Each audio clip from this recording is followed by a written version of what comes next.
हाँ जी, तो इस वीडियो में हम बात करेंगे कि फॉरेक्स ट्रेडिंग की बेसिक टर्मिनोलॉजीज कौन सी है और आपको इसको लर्न करना क्यों इम्पोर्टेंट है। तो सबसे पहले तो हम इसकी इम्पोर्टेंस के बारे में जानते हैं कि ये क्यों ज़रूरी है। जो फॉरेक्स की बेसिक टर्मिनोलॉजीज हैं आपको जानना क्यों ज़रूरी है, इनका पता होना क्यों ज़रूरी है। आपको एक सिंपल से एग्जांपल देता हूँ कि अगर आप कोई ट्रेड लेते हैं और आपको इसकी बेसिक टर्मिनोलॉजीज का नहीं पता और आप उसकी सही तरह पोजीशन साइजिंग नहीं कर सकते और आप उसको ट्रेड को मैनेज नहीं कर सकते और आप लॉसेस करेंगे। इसका पैसा नुकसान ये है सबसे बड़ा। और हम पढ़ते हैं कि बेसिक टर्मिनोलॉजीज कौन कौन से होती हैं इन फॉरेक्स ट्रेडिंग। सबसे पहले है forex, short for foreign exchange, FX कह रहा है। It is the global market way currencies are traded. ये दुनिया की मार्केट है जिसमें जहाँ पर करेंसीज ट्रेड की जाती हैं। It is the largest financial market in the world. ये दुनिया की सबसे बड़ी फाइनेंशियल मार्केट है। ऑपरेटिंग 24 आवर्स अ डे, जो पूरा दिन खुली रहती है। 5 days a वीक, और एक वीक में 5 दिन ओपन होती है। मंडे टू फ्राइडे ओपन होती है और सैटरडे और संडे इनका हॉलीडे होता है। Currency pairs, currencies are traded in pairs. जो करेंसीज हैं वो जोड़ों की शक्ल में ट्रेड की जाती हैं, such as euro versus USD और GBP versus JPY. The first currency is called the base currency. जो पहली करेंसी होती है इस पेयर में, यानी यूरो जो है ये बेस करेंसी है, बुनियादी करेंसी है। And the second is the code currency, और जो दूसरी है वो कोड करेंसी है। The pair shows how much of the code currency is needed to buy one unit of the base currency. जिनका दोनों का पेयर होता है ये शो करता है कि जो कोड करेंसी है ये कितनी ज़रूरत है बेस करेंसी के एक यूनिट को खरीदने के लिए। नंबर 3 पे है pip, percentage in point. A pip is the smallest price movement in a currency pair। जो पिप है ये सबसे छोटा प्राइस मूवमेंट है in currency pairs for most currencies in pair. ज़्यादातर करेंसी पेयर्स में it is 0.001। For example, if euro versus USD moves from 1.1000 to 1.1001, यानी जो यूरो है ये 1.1000 से 1.1001 तक मूव करता है। इट हैज़ मूव्ड 1 पिप, यानी इसने 1 पिप मूव किया है। लॉट साइज क्या होता है? This refers to the size और वॉल्यूम ऑफ अ ट्रेड। ये बेसिकली आपके ट्रेड का साइज होता है कि आपने कितने लॉट्स खरीदी हैं, कितने यूनिट्स खरीदे हैं ऑफ अ ट्रेड। जो आपकी ट्रेड, यानी अगर आपने कोई ट्रेड लिया है और आपकी पॉजिटिव मूव करती है तो आपको उतना ही प्रॉफिट होगा जितनी आपने लॉट साइज ली होगी, और अगर आपकी मार्केट नेगेटिव मूव करती है तो आपको उतना ही लॉस होगा जितनी आपने लॉट साइज ली होगी। यानी लॉट साइज के हिसाब से ही प्रॉफिट और लॉस होता है। A standard lot is 1 lakh units of the base currency. जो स्टैंडर्ड लॉट होती है यानी 1 की जो लॉट होती है इसमें 1 लाख यूनिट होते हैं ऑफ द बेस करेंसी के। There are also mini lots, और मिनी लॉट्स जो होती है इसमें 10,000 यूनिट्स होते हैं बेस करेंसी के। और एंड पे है माइक्रो लॉट।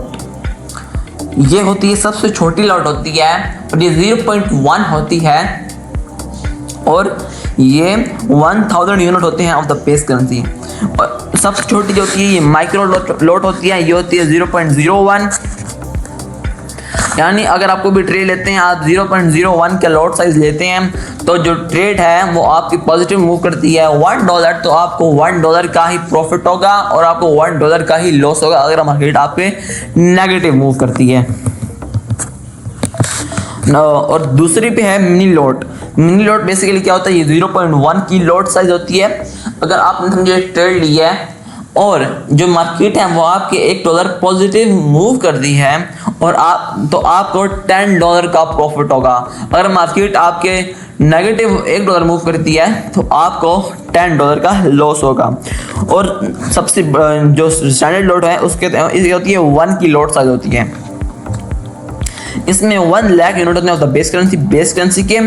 और इसमें क्या होता है कि अगर आप कोई भी ट्रेड लेते हैं तो अगर मार्केट की जो प्राइस है वो आपके जो क्या कहते हैं कि आपको पॉजिटिव मूव करती है ये $1 तो आपको $100 का प्रॉफिट होगा, और अगर आपको नेगेटिव मूव करती है $1 तो आपको $100 का ही लॉस होगा। यानी लॉस और जो प्रॉफिट होते हैं वो ट्रेड के लॉट साइज पर डिपेंडेंट होते हैं। नंबर 5 पे है लीवरेज। लीवरेज क्या होती है? Leverage allows trader to control a large position with a small amount of capital. जो लीवरेज होती है ये बेसिकली ट्रेडर्स को इजाज़त देती है, अलाउ करती है to control a large position, बड़ी ट्रेड लेने में विद अ स्मॉल कैपिटल। यानी उनके पास इतना अमाउंट नहीं होती उनके अकाउंट में, लेकिन वो बड़ी बड़ी ट्रेड्स ले पाते हैं। इस वजह से कि ये लीवरेज का होता है, लीवरेज का सारा खेल होता है। For example with 1:100 leverage you can control $1 lakh with just 1000। यानी अगर आपके पास $1000 हैं सिर्फ, और आप 1:100 का लीवरेज लेते हैं तो और आप $1,00,000 की वो ले सकते हैं, क्या कहते हैं, ट्रेड ले सकते हैं। Why leverage can increase profit. जो लीवरेज होती है ये प्रॉफिट को भी इंक्रीज करती है, it can also increase losses, और ये लॉसेस को भी बढ़ाती है। नंबर 6 पे हमारा आता है spread. What is spread? The spread is the difference between the bid price and the ask price. Basically spread क्या होता है? ये फर्क होता है बिड प्राइस और आस्क प्राइस में, इसको हम कहते हैं spread. It represent the brokers profit and also affect your trading cost. ये ब्रोकर्स का प्रॉफिट होता है और ये आपके अफेक्ट करता है आपकी trading cost per.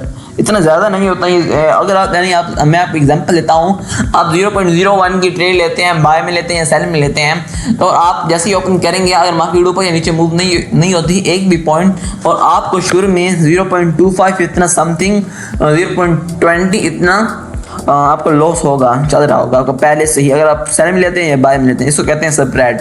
Bid price क्या होती है? The price at which the broker और market is willing to buy a currency pair from you. ये एक फिक्स प्राइस होती है ब्रोकर की तरफ से और मार्केट की तरफ से, जब आप करेंसी को बाय करते हैं। और आपको जब मैं वही बेसिकली बात कर रहा था ना, जो आप जब बाय की ट्रेड लेते हैं तो आपको शुरू में 0.25 0.20 का डॉलर का लॉस चल रहा होता है, तो ये बिड प्राइस होती है। This is the price you sell at. ये आपकी सेलिंग प्राइस तक होती है। Ask price, the price at which the broker और market is willing to sell a currency pair to you. इसमें ये आस्क प्राइस क्या होती है? जब आप किसी भी करेंसी को सेल की ट्रेड लेते हैं 0.01 की, और आपको शुरू में 0.25 का लॉस चल रहा होते हैं, इसको कहते हैं हम ask price. This is at the price you buy at. ये बाय प्राइस तक होता है। Long position, when you buy a currency pair because you believe its value will rise। अगर आप जब भी किसी करेंसी को बाय करते हैं बिकॉज क्योंकि आप यकीन करते हैं कि जो इसकी जो वैल्यू है, इसकी प्राइस जो है वो बढ़ेगी। For example buying euro USD, आप यूरो यूएसडी को खरीदते हैं, मींस मतलब you expect the euro to strengthen against the US dollar. Means आपको ये आपकी ये एक्सपेक्टेशन है कि जो यूरो है ये मजबूत होगा अमेरिकन डॉलर के खिलाफ। अब हम पढ़ते हैं कि शॉर्ट पोजीशन क्या होता है। When you sell the currency pair because you believe its value will fall.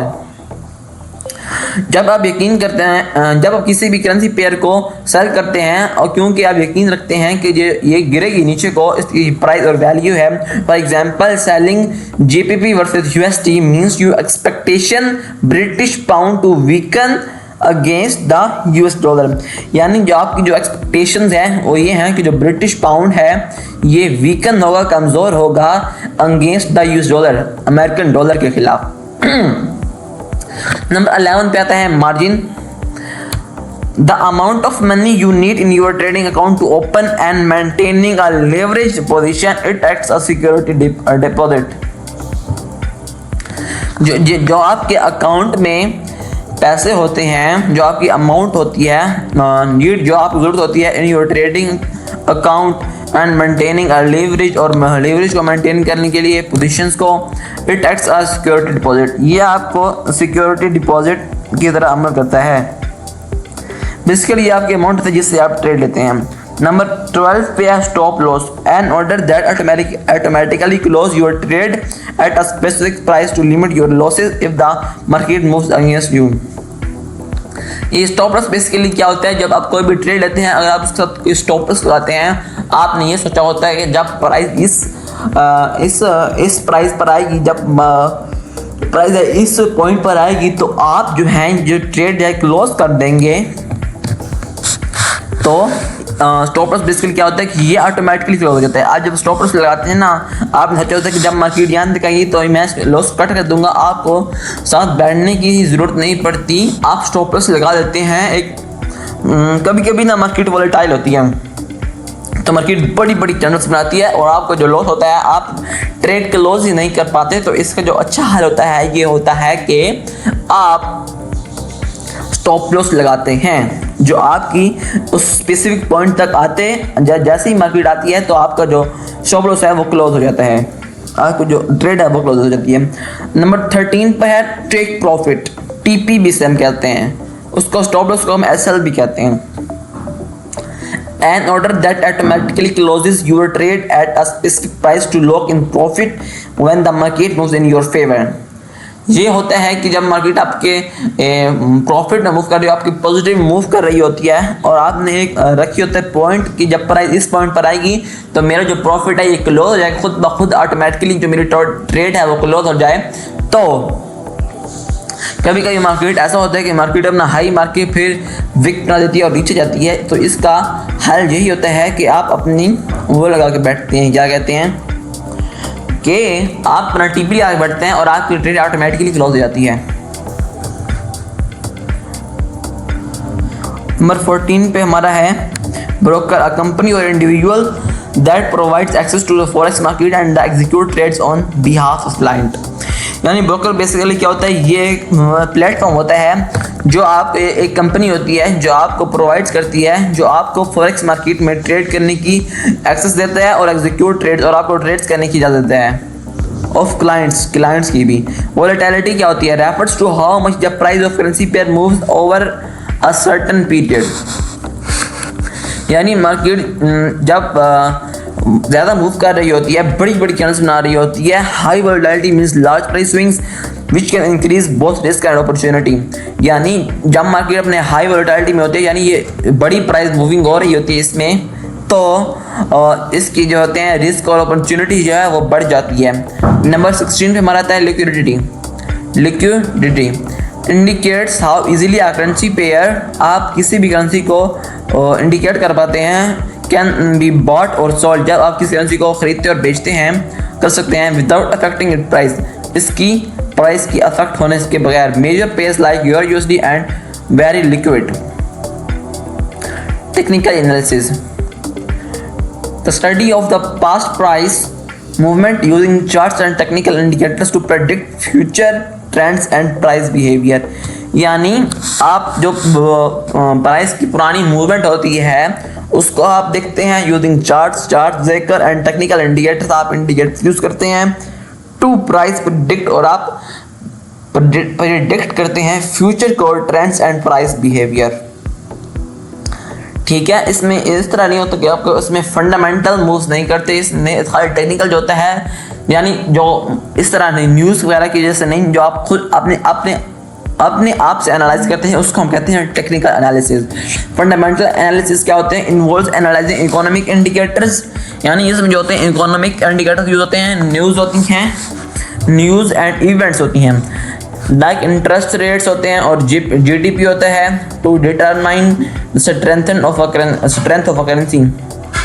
यानी कभी कोई न्यूज़ होती है, यानी कभी गोल्ड का रेट बढ़ सकता है इंटरनेशनली मार्केट में, यूरो का रेट बढ़ सकता है इंटरनेशनल मार्केट में, कम हो सकता है। इस तरह जो न्यूज़ होती हैं इनको देख जो ट्रेड करते हैं, एनालाइज करते हैं, उसको कहते हैं फंडामेंटल एनालिसिस। नंबर 19 पे है swap roll over, the interest you earn और पे for holding a trading position overnight. यानी जो इंटरेस्ट होता है जो आप कमाते हैं और पे अदा करते हैं फॉर होल्ड करने के लिए, ट्रेडिंग पोजीशन, एक ट्रेडिंग जो आपने एक ट्रेड ली होती है उसको ओवरनाइट पूरी रात। It depends on the interest rate, आपके इंटरेस्ट रेट पे डिपेंड करता है differential between the two currencies in the pair, जो कि दो करेंसी के दरमियान फ़र्क होता है। नंबर 20 पे slippage, the difference between the price you expected and the price you actually get when a trade is executed। Slippage क्या होती है, जो आपने डिफरेंस बिटवीन होता है the price you expected and the price you actually get, यानी ये होता है जो आपने प्राइस एक्सपेक्ट की होती है और जो एक्चुअली मार्केट जो आपकी जो ट्रेड है जिस जगह पे वो होता है, क्या कहते हैं, जहाँ ट्रेड एग्जीक्यूट होती है उसमें जो फ़र्क होता है उसको आप कहते हैं स्लिपेज। यानी अपने ट्रेड कहीं और जगह लगाई और वो लग कहीं और जगह पे गई तो इसको कहते हैं स्लिपेज। टाइम की वजह से, थोड़ा इंटरनेट की वजह से हो जाता है स्लिपेज, और कोई ब्रोकर्स भी इस तरह होते हैं। It can occur during high volatility और लिक्विडिटी, यानी जब कैंडल्स बड़ी बड़ी मूव आ रही थी, जब लो हाई वोलेटिलिटी होती है और लो लिक्विडिटी होती है तो ये तब होता है। यानी जब मार्केट बहुत बड़ी मूव्स कर रही होती है, डॉजेस बना रही होती है, बड़ी बड़ी कैंडल्स बना रही होती है, शैडोज छोड़ रही होती है, तो तब ऐसा होता है कि स्लिपेज आती है। Understanding this term is essential for anyone starting their journey in forex trading. ये जो टर्म्स हैं ये फ़ायदेमंद हैं हर एक के लिए जो अपनी जर्नी स्टार्ट करना चाहता है in forex trading. This concept will help you read the market more effectively and make informed decision. तो ये कंसेप्ट हैं आपको मदद करते हैं मार्केट को एनालाइज करने में, रीड करने में effectively and make informed decision, और आपको अच्छे डिसीजन लेने में मदद करते हैं। तो इसमें इस वीडियो में मैंने आपको सिखाया है, बताया है और आपको सिखाया है कि फॉरेक्स ट्रेडिंग की बेसिक टर्मिनोलॉजीज क्या होती हैं, उनका यूजेज क्या होता है। तो thank you so much for watching this video. अल्लाह हाफिज़।